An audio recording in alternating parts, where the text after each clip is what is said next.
Welcome to this very special edition of the KAJ Masterclass Live, the show which ensures that you profit from your time spent here with experts, either through their industry insights, information, or simply learning from them. And today we have Peter Teuscher. He is a seasoned business and life coach, and his new book, Rethinking Happiness, delves into the complexities of happiness and offers a fresh, refreshing perspective on how individuals can achieve it or on their own terms. Welcome to the show, Peter. Thanks so much. It's great to be with you. You are welcome. Welcome to the show, Peter. Welcome to India in this online form. And I'm sure not just in India, but a lot of people across the globe will benefit from what we are going to talk right now. We'll talk about how one can redefine their path to happiness. We'll all talk about this. But first, Peter, let's understand a bit about your journey or background so that people know who they are listening to. Sure, absolutely. So I work as a coach. I work with people for life coaching and business coaching. I do some leadership training. But my whole topic of happiness is one because the more I work with people, the more I realize happy people tend to be more productive, more successful, better partners, better neighbors. And so I have a real vested interest in helping people find more of that. And I guess the reason that what put me on this path was in my 30s, I had built a successful business. And I was still unhappy. I was actually really depressed and really not sure I wanted to continue. And the way I kind of shifted was to change my beliefs and my habitual ways of thinking. And so my view is if I can get myself out of such a dark place, I think anyone can do it. So that's kind of been my journey and helped me get into coaching and help me help other people in the way I help myself. Right, Peter. So let's understand a few things. In this today's time, we have progressed as human beings. We have got to from making the wheel to doing so many things. We have the AI now, and most of these things nowadays we talk about is all these tools and everything is that you will get more time in your hands, and then you will spend all that time in things that you love, in things with your family and everything. So I want to understand then that then there must be a lot of happiness in today's time. Are we more happy? Is there a lot of happiness in the world, or is it less of happiness in today's time with all these things that is there at the tip of our hand at our disposal? Yeah, I think that promise of happiness, because there's so much convenience, was a promise made back in the 50s and 60s. Definitely, there's higher rates of anxiety and depression, at least in the Western world. I don't know how it is in India, but I think in India, there's also a lot of pressure to succeed. And so that delivers with it a lot of stress and anxiety, which ultimately makes people unhappy. So I'd say no to that. And I think the other thing is that we look for happiness externally and we make a lot of comparisons. So the digital world has given us access to people everywhere, and people show outwardly their success and all the things that are going great in their life. That doesn't mean they're happy. I have people who come to me who are very successful for coaching, and they say, I've got the family, the career, I've studied, and I'm still not happy. And I don't know why, because they've checked these boxes of what they thought would lead them to happiness, rather than looking within, looking at their values and so on. So this whole digital world that's made life easier, and that's even questionable, because I think I had more time on my hands before email, So yeah, I'd say definitely we have higher, all the indications show that we are less happy because the environment we've created ourselves is causing more stress and anxiety than ever before. Right. So one is as you said, environment that we have created for ourselves. One thing is that we cannot do much about it, like big things like climate change. We can only plant a few trees. Rest we can only talk, we cannot do. So that can make us happy, unhappy. So what is it that, which can bring us happiness? As you said, so many people have achieved so many things, but still they are not happy. So what is it that will make us happy? Do we know actually what happiness is all about? How should we look? You have been an executive, you are an entrepreneur, and so many things, now you are a coach. You must be more happy than earlier times. But what is happiness a destination that we can achieve, and there will be only happiness and nothing else? Help us understand this whole happiness thing. Is it a destination? Is it a mirage? Is it something we are just chasing, which without knowing much about it? I want to understand about it, and then we'll come to your book. I think that's a big problem, is the way we define happiness. A lot of times people think happiness is, when I get the job, when I get the career, the relationship, or some milestone in my life, then I'll be happy. But that's putting it into the future, and you'll be always out of reach. There's so much happiness that can be found on a day-to-day basis in the small things in life. We sometimes treat happiness like it's these peak experiences in our life, the big vacation, the big event, or this big success that I've had. And then everything else in between seems to be like filler. And that's such a, that really undermines the potential for happiness we all have, because happiness is in the moment. Each moment has the opportunity for happiness. So how do we get there? Then I look at things, the way I changed my life was by changing the beliefs that I had and the habitual ways of thinking. Because happiness is, if you wanted to define it this way, happiness is really just feedback on how we are living our life and the way we're looking at life. So the choices we're making, the actions we're taking, if we're happy doing those things, that's a sort of an inner communication that we're on the right track. We're in alignment with our needs and values. The same goes for if we're unhappy and we seem to be doing everything right, but we still can't seem to find that happiness. It may be a matter of not looking at life through the right lens, because I live in Germany, and I find after moving from Canada to Germany, people complain a lot. So if you find you're habitually complaining about all these things, you're probably overlooking a lot of the good things. And that's one thing I learned from traveling in the East, especially in your beautiful country. I met a lot of people who on Western standards didn't have a lot, but they were happy, they were generous, they had a great social network. And I think that points to clues of where to find happiness. But the most important thing is defining it for yourself, because no one can tell you what it is. You have to discover it for yourself. And then you can start working towards it. Does that make sense?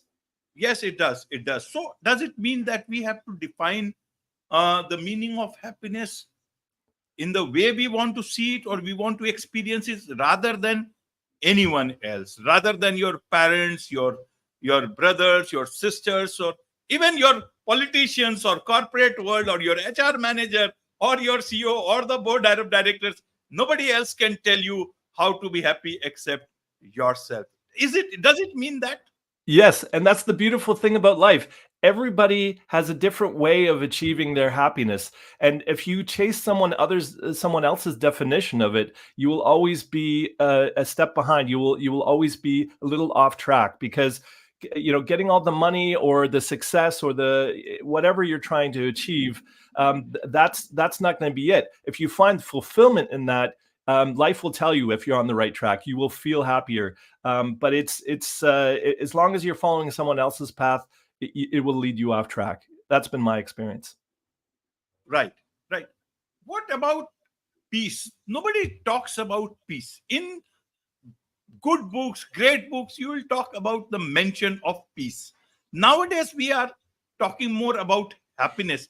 Do you think this happiness is market driven, and somehow we have replaced this word peace, happiness, for peace? Rather, actually, we mean peace, but we are not moving towards it. It is like we have taken a divergence. It's like a dirt road, and that is not peace. It is actually happiness, and full of a lot of marketing activities here. So you buy a car, you are happy, you will be happy. You buy a new phone, you will be happy. But what we are seeking is not happiness, but actually peace. That is what our destination is. How would you like to look at it? Happiness versus peace, or is it the same thing? Well, it can be a component of it. And I think you point again to something really important. We externalize happiness, but happiness is this inside job. And it is a matter of finding a certain amount of inner peace and comfort. Because when your mind is overactive, when you're feeling stressed, when you're overstimulated or overwhelmed, it's difficult to see this sort of really good, positive, happy moments in your life. I don't think happiness is the big party or the big. There may be fun and happy that you may find happiness within that, but that's not that authentic, ongoing happiness. And I think that's an important distinction. When the dopamine kicks in and we're excited and there's lots of people around it, that may feel like, wow, this is a really happy moment. But authentic happiness is lasting, and it's that inner work, and it has to do with finding peace and tranquility for sure, but certainly also in those exciting things that you do in life, there can be happiness there as well. It just needs to be, in my view, a balance. And I think we've lost a lot of the balance. People feel like they're on a hamster wheel and they're always go, go, go and on to the next thing. I've coached really successful people. They make a great achievement and they don't even take a moment to really take it in and appreciate it. They're on to the next thing. Oh, the next big thing that I want to do. And I think that's where we're missing out that opportunity for happiness. We're always on to the next thing. What's the next big opportunity in the future? Right. And that brings me to your book, Rethinking Happiness. If we are not happy, how can we rethink happiness? Should we talk about rethinking life? Help us understand. Do you mean life about it? Yes, I think it's my encouragement for people to, because think about the way we've defined happiness up till now. A lot of it is the culture around us, the people we've grown up with, the influences that we have, and a lot of marketing, right? The media tells us, do this and you'll be happy, get a better body, or get the better job, or those kind of things. And I think when it comes down to it, when you've had all of those things, you see famous people. I think of someone like Canadian actor and comedian Jim Carrey, who said, I wish everyone could be as rich and famous as I've been, because they'll realize that's not happiness, right? And so I think when you see people like that and you hear them give those examples, it tells you that all those external things can be nice to have. I'm sure if you're struggling to make ends meet day to day, it's going to be more difficult to find happiness than if you've got a lot of abundance in your life. But I'm a firm believer that happy people will be more successful and will be more productive and will find ways to bring abundance into their lives. So I think trying to get happiness by achieving things is putting it the wrong way around. Find your happiness, and all good things will come to you, or you'll be more content with the things that you have. Of course, you mentioned a good thing, content with what you have. So tell us a bit more about your book, Peter. Who is this book for? What have you dealt in this book? Have you told people how they can achieve happiness in this book? Well, I it's a really difficult thing because it's different for everyone else. I create a framework because it's a coaching book, and coaching is not something where I give advice and tell people exactly this is the right thing to do. There's no rules to life. It's more based on principles, because rules are very fixed and they won't apply to everyone or every situation. So I try to give people the tools in order to help them find what it means to them. So it starts with recognizing the beliefs that stand in my way, the constant negative thinking that gets in the way, and then looks at what kind of strategies in life does that lead to? What kind of choices am I making? Are they choices that lead me closer to happiness or farther away? And I look at it in terms of people's relationships and lifestyle and everything else. So at the end of each chapter, I have several questions, and that's the foundation of coaching, is because the answers are within you. And so the questions will lead you to those answers. A lot of times people don't know what happiness means for them because there's all this external input, but asking the right questions will help you discover the truth that you have, that your own truth on what happiness is and how to find it. And that's what the book does. It really coaches people and guides them. It's all about pointers, pointing people in the right direction and then helping them find that for themselves. Right. So while looking at your profile, about details about you, you talk about rethinking life and your place in it. Is it that we are unhappy because we are trying to find out in this whole universe of ours, world of ours, about our place? Now we are more connected, and that makes us feel how small or big we are. And the more we try to look at that part, we feel that there is much more to do. Is that the reason of our unhappiness? How should we look at, you talk about finding your place. What is it do you mean by place? How do I find my right place in this ever expanding universe of ours?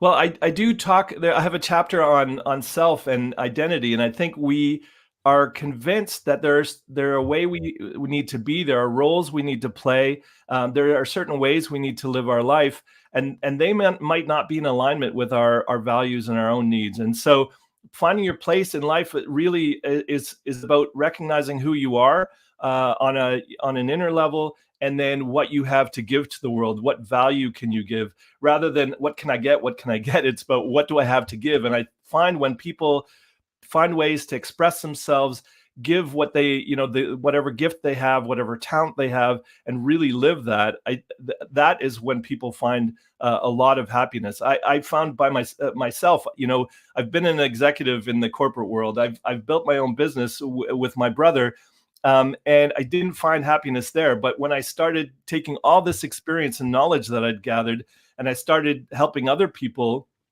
that's when I really felt fulfilled. And there's not one coaching session that I have where I don't finish and go, wow, I feel great, And so that's what I'm trying to point people towards. Not everyone's going to be a coach. Someone's going to be a microbiologist and feel really great by doing that. But it's when we trust all these external inputs rather than trusting our own inner impulses that we get off track. And when we start to trust ourselves and figure out who we are and what we really need and want in life, then it will help guide us a lot more clearly. Right. And you talk about a microbiologist, if he or she helps, make the world better, then he or she will certainly be happy. But if you make only the CEO of a company feel better about the bank balance, then perhaps that is where you may not be as happy as in the other case. Is it about then unhappiness is more about like weight gain? The more you gain, weight, the unhappy you are. So you need to shed a lot of it and look at things only what is that is you need for yourself, and that will lead to contentment. You will actually be able to enjoy. Like you can have the whole many rivers of water with you, but you cannot drink it. What's the use of? Only a glass of water will actually quench your thirst and make you feel good about yourself. What is your understanding of it? Like losing things and making yourself happy and keeping only what you need rather than, accumulating things that you will never need. Yeah, I think a lot of what stands in our way in life is fear. And whether it's a fear of not having enough, or a fear of losing what we have, or a fear of not getting the recognition or the acceptance that we want, I think the fear, part of my philosophy, and I encourage everyone to kind of develop their own philosophical or set of beliefs. But one of the fundamental principles in my philosophy is that I make decisions, and then I ask myself, was that made out of love or out of fear? And fear being this resistance that gets in the way of our inner guidance and sort of making the decisions that are in alignment with what we really need. And for me, things like greed and envy and all these things that actually make us unhappy and drive us to make bad decisions, I find those are all rooted in fear. And you'll find this in philosophical texts and religious texts. Fear is a big inhibitor of our happiness, and it really gets us off track. So when you talk about loss, I think that's very fear driven, and people who are always looking to get more, nothing's quite enough. That's just a distraction, and it's a fear of, what if I one day lose everything? The more I have, the more I accumulate, the more control I have of my environment, or the more recognized I'll be, the more people will take me seriously, or the more people will accept me. And I think when you look at what are the fears behind what I believe and what are the fears behind my choices and actions, you'll start to understand why you're getting off track and why your life is unhappy. Because unhappy is this feedback that the lack of happiness is also telling you, the choices I'm making or the way I'm seeing the world is off track. Absolutely. There is much to learn about all these things from you, Peter. And I'm sure a lot of people would want to know more about all these things from you, about you, from your book. So what's the best way for them to connect with you? The best way is my website. It's peterteuscher.com, and the last name is spelled Teuscher. And I write a weekly blog. I actually have a lot of readers in India, so thank you for everyone who reads my blog and takes in what I have to share. And the website also leads you to a link of the book if that interests you. And if you have any questions for me, the website's a great way to get in touch. So wonderful. With this, it's a wrap on this very special edition of the KAJ Masterclass Live. Thank you so much indeed for joining us. Thank you.